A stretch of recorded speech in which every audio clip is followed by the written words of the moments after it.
vita vya elders, vita vya makerubi na vita vya makuhani. Ukisema neno makerubi unatumia neno waimbaji, na vita vya kule wanaitwa elders kama wazee, na vita vya waimbaji na vita vya makuhani vinatoka ni friends war ama vita vya marafiki. Wanayesababisha uwepo wa Mungu ushuke au upotee according Biblia ni makundi matatu ya watu ndio yanasababisha.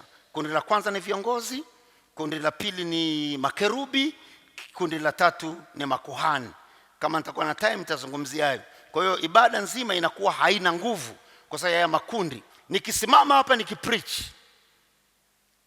tangu nakuja kusimama hapa kuhubiri, huwa mtembeo wa uwepo wa Mungu si uandai mimi, na kwa nimeandaliwa na waimbaji. Kwa waimbaji wakiniharibia, huwa mimi naanza vita na wao. Kwa hiyo vita iishi hata siku moja.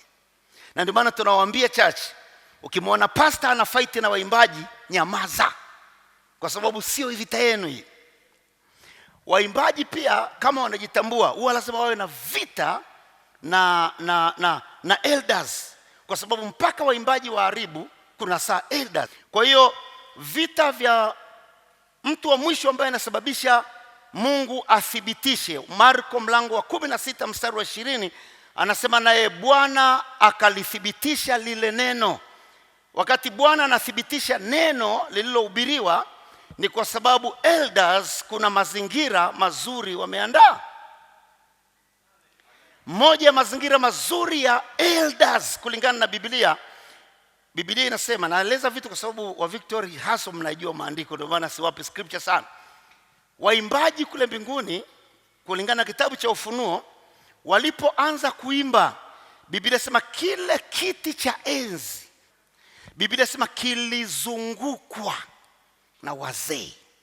Kwa hiyo waimbaji walikuwa hawawezi kuimba, si kwa sababu Mungu hayupo. Waimbaji wanaimba kwa sababu number one, viongozi wamesurround. Viongozi wakichelewa kanisani, viongozi wa makerubi hawataweza kuperform, kwa sababu ni kama wanajifanyia mazoezi. Wakishindwa kuperform, time ya kuhani ikifika, akipanda haoni ile presence. Anapokosa presence haendi kwa leaders, huwa anaenda kwa waimbaji. Waimbaji wanawageukia leaders. So ni vita mpaka Yesu arudi. Labda tuwe na nidhamu. Praise God. High Table Season 3.